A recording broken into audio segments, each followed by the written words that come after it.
Vamos a abrir nuestras escrituras en el Evangelio según San Lucas, en el capítulo 2 y verso 34. San Lucas, capítulo 2, verso 34. Nuestro estudio de hoy lo hemos titulado Para caída o para levantamiento. Y dice, hermanos, en la escritura, San Lucas capítulo 2 y verso 34. Y lo bendijo Simeón y dijo a su madre María: He aquí, este está puesto para caída y para levantamiento de muchos en Israel, y para señal que será contradicha. Pueden sentarse, hermanos. Estas palabras que hemos leído, hermanos, fueron pronunciadas por un varón justo y piadoso llamado Simeón. El Espíritu Santo le había revelado a este anciano que no moriría sin gozar el momento de contemplar con sus ojos al Mesías nacido entre los hombres. Y él había sabido esperar con fe hasta que aquella promesa se cumpliera en su vida. El día que José y María presentaban al niño en el templo, sucedió este evento del cual se desprenden estas palabras. Tal como era la costumbre, el niño era llevado al templo para ser presentado delante del sacerdote. Y entonces sucedió que aquel anciano pronunció estas palabras tan impactantes: Este está puesto para caída o levantamiento de muchos. En esencia, hermanos, lo que el hombre quería decir con estas palabras es que nadie que estuviera en contacto con aquel niño una vez que se hubiera hecho hombre y comenzara su ministerio, iba a quedar igual después de escuchar su mensaje, después de entrar en contacto con el Mesías. Lo que él quería decir es que nadie que escuchara el mensaje del Maestro iba a quedar igual. Algo iba a pasar en su vida, algo iba a acontecer en su realidad que le iba a causar un impacto muy grande. Aquel niño, una vez hubiera crecido, llevaría a cabo un ministerio público que alcanzaría a las multitudes. Y una vez que él comenzara a predicar, iba a suceder una de dos cosas. Muchos le reconocerían como el Mesías y le adorarían como tal. Otros se burlarían de él, pero para nadie iba a pasar inadvertido Jesús, el Salvador del mundo. Una u otra reacción iba a causar, pero nadie iba a quedar como si nada hubiera pasado después de escuchar al Maestro.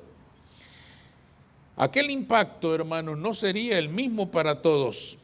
Como decía este hombre con una voz profética, a unos les implicaría una caída y a otros un levantamiento.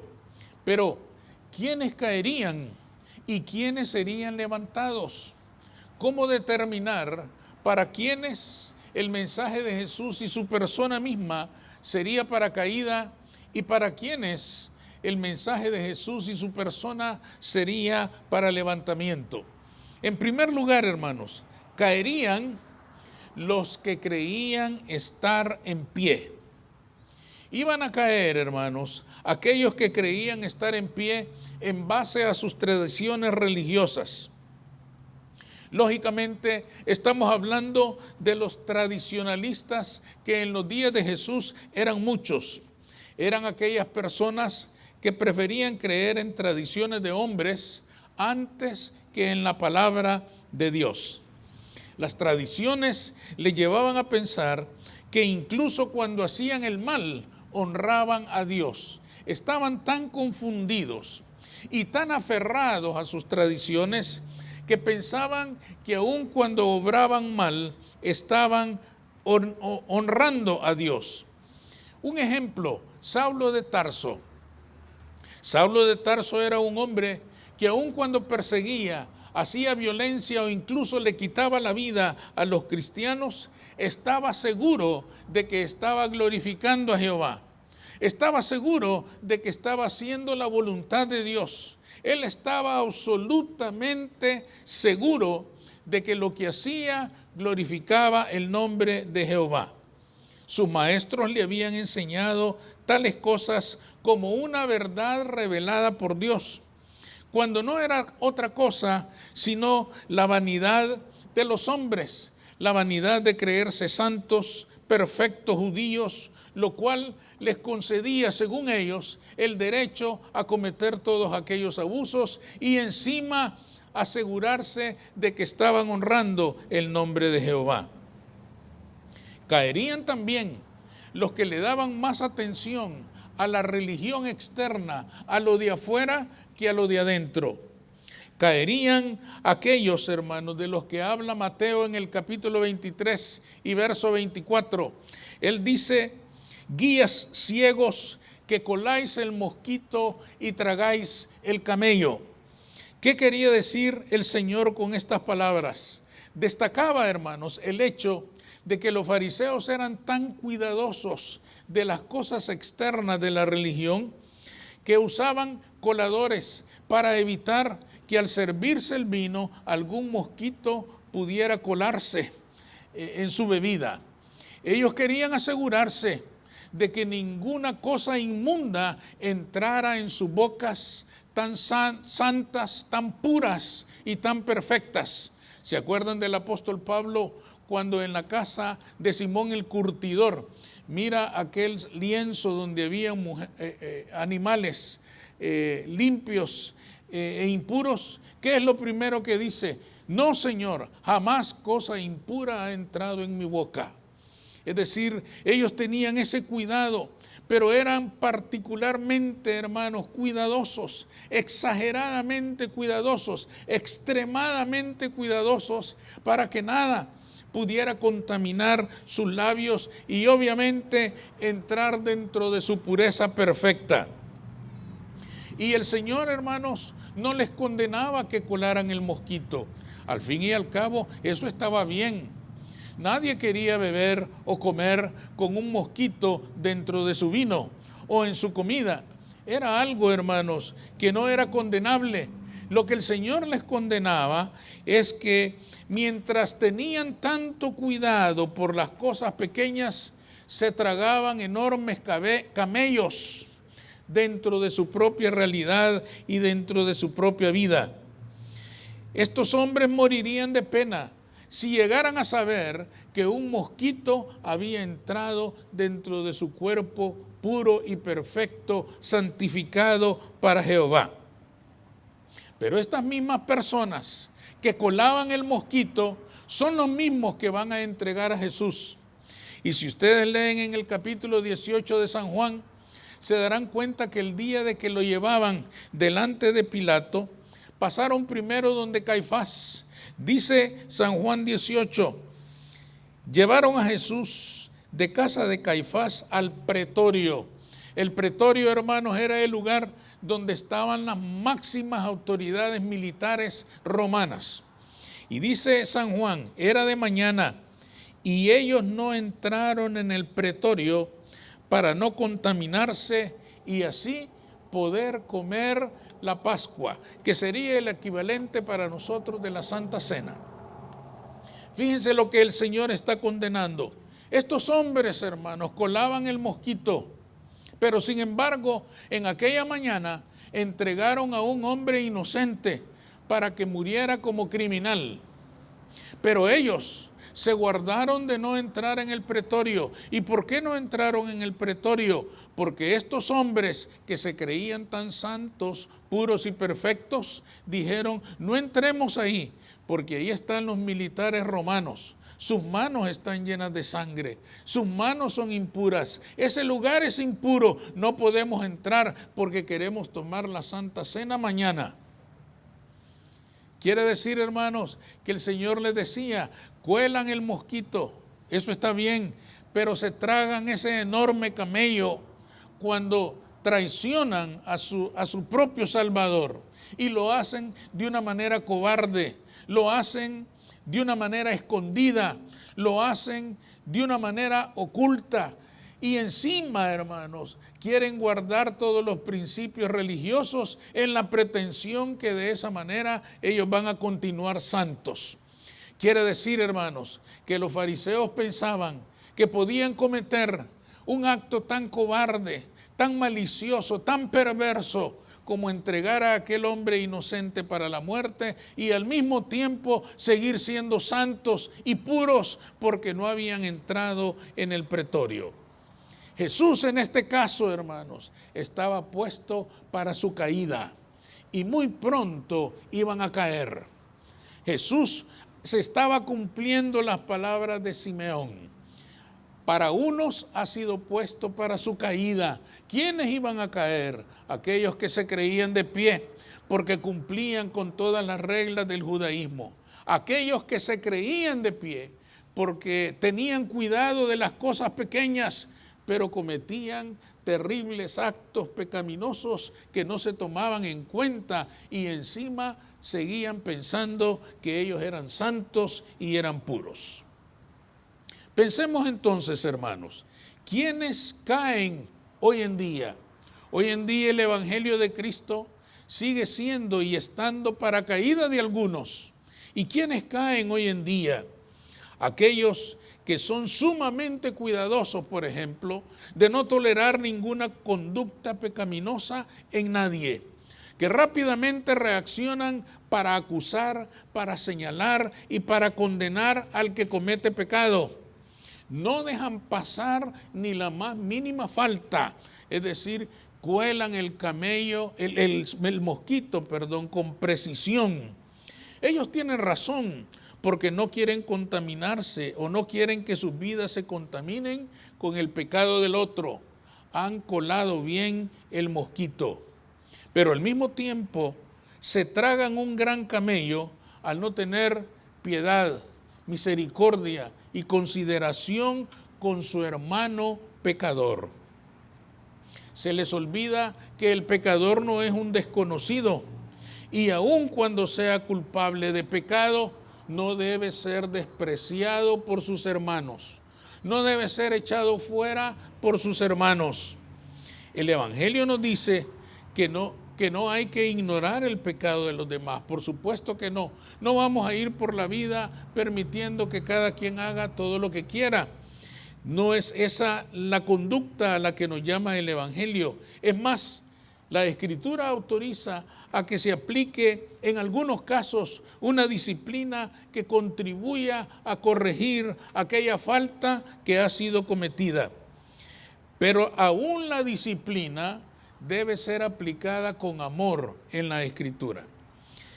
El mismo Pablo, hermanos, en Gálatas capítulo 6 y verso 1, dice: hermanos, si alguno fuere sorprendido en alguna falta, vosotros que sois espirituales, restauradle con espíritu de mansedumbre.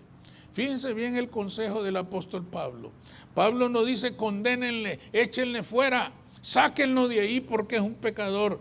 Dice, ustedes que son espirituales, asumiendo que ustedes sí son espirituales, restauradle con espíritu de mansedumbre. Dice algo más todavía, considerándote a ti mismo, no sea que tú también seas tentado. El apóstol Pablo, hermanos, es tan sincero que nos recuerda que todos estamos afectados de la misma naturaleza. Y si ahora nosotros estamos contemplando el pecado de alguien, quizá mañana él esté contemplando el nuestro.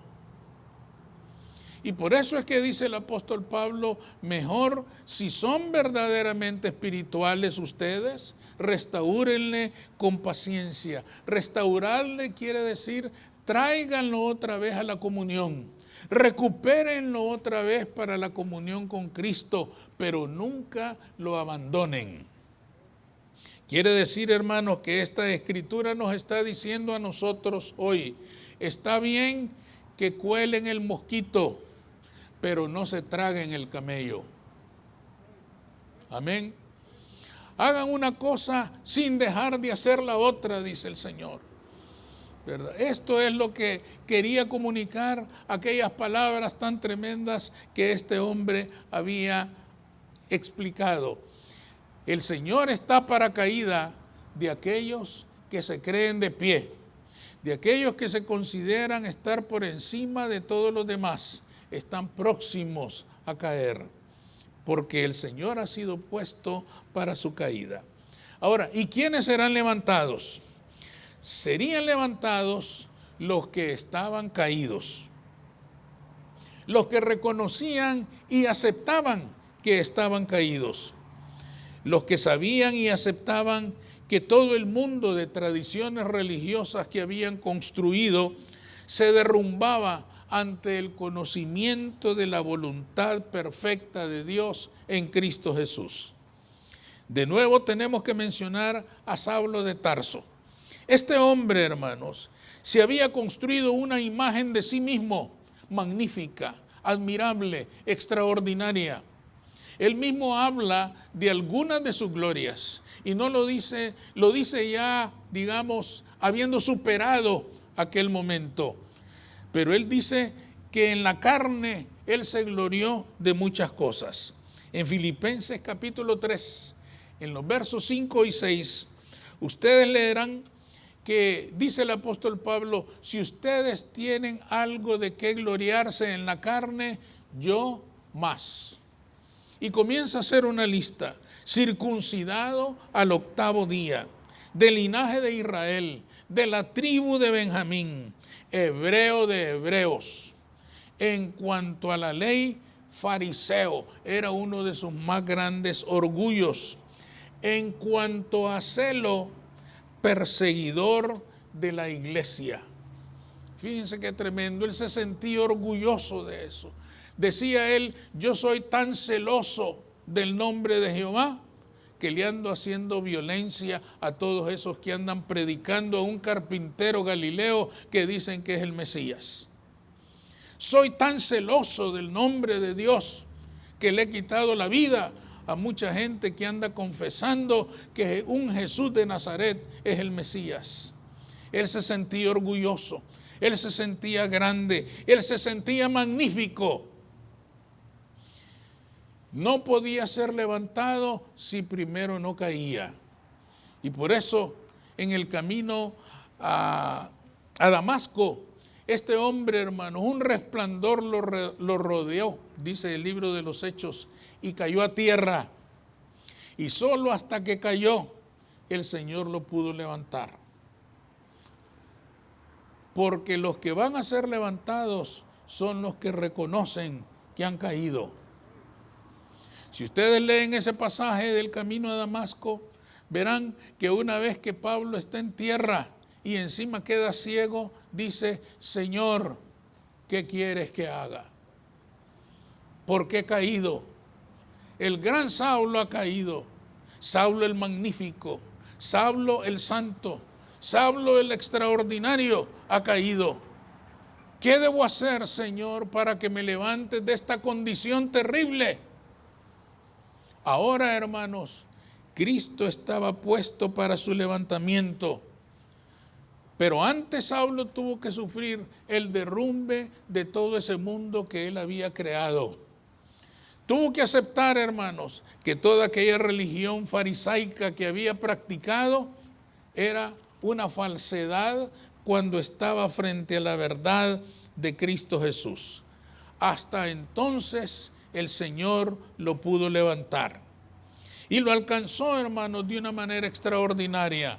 Una vez que el Señor lo levantó, Saulo de Tarso quedó convertido en Pablo, el apóstol a los gentiles, y alcanzó la verdadera grandeza en Cristo Jesús.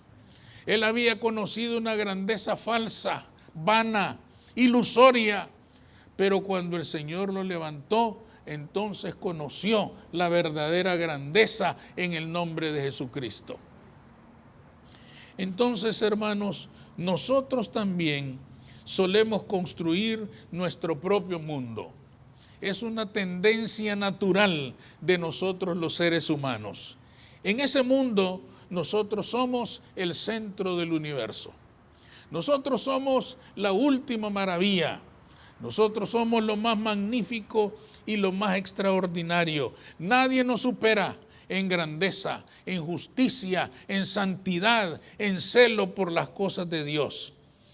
Precisamente por eso se nos hace tan fácil en ocasiones señalar, acusar y condenar a los demás, porque nos sentimos grandes, porque nos sentimos magníficos, porque nos sentimos extraordinarios. Los señalamos y los condenamos porque no los consideramos tan santos, tan buenos ni tan justos como nosotros, que somos la medida más extraordinaria de perfección que hay en esta tierra. No vamos a negar, hermanos, que todos tenemos cualidades, es cierto, algunas magníficas, extraordinarias, excelentes, gloria a Dios que las tenemos. Él nos las ha otorgado por su gracia y está bien tomarlas en cuenta. No estamos diciendo, hermanos, que nos vamos a considerar insignificantes, no, reconozcamos nuestras cualidades, desarrollémoslas, potenciemos todo lo bueno que hay o que puede haber en nosotros, pero no se nos olvide nunca que también estamos afectados de imperfecciones. No se nos olvide que somos una mezcla de cualidades, de virtudes y de excelencias y de debilidades, imperfecciones y equivocaciones. Las dos cosas están en nosotros. Es bueno reconocer lo bueno, pero también es saludable reconocer nuestras debilidades. El mismo apóstol Pablo, en el capítulo 12 de Romanos y en el verso 3, nos da la medida correcta de cómo debemos apreciarnos a nosotros mismos. Él dice, digo pues a cada uno que está entre vosotros que no tenga más alto concepto de sí que el que debe tener, sino que piense de sí con cordura. ¿Qué quiere decir con cordura? Que no piense locamente que es lo máximo, lo más extraordinario, que es la estrella del espectáculo, que piense con cordura, razonablemente, que piense con los pies en la tierra, que piense y aprecie y valore todas sus cualidades, pero que reconozca también sus debilidades y sus imperfecciones. Cuando reconocemos que todavía existen áreas en nuestra vida en las cuales hemos tropezado y caído, entonces nos encontraremos con Cristo para levantarnos. Entonces el Señor estará puesto para levantarnos de esa situación. Cuando reconocemos que a lo mejor nos falta amor al prójimo y que nos excedemos al acusar y condenar a los pecadores sin llamarlos a la reconciliación con Cristo, estamos muy lejos de poder ser levantados por el Señor. Más bien, estamos próximos a caer. Porque el Señor ha sido puesto para caída o para levantamiento de muchos. O quizás, hermanos, ya hemos caído y no nos hemos dado cuenta. Pensando en esa idea fabulosa que nosotros hemos construido de nosotros mismos.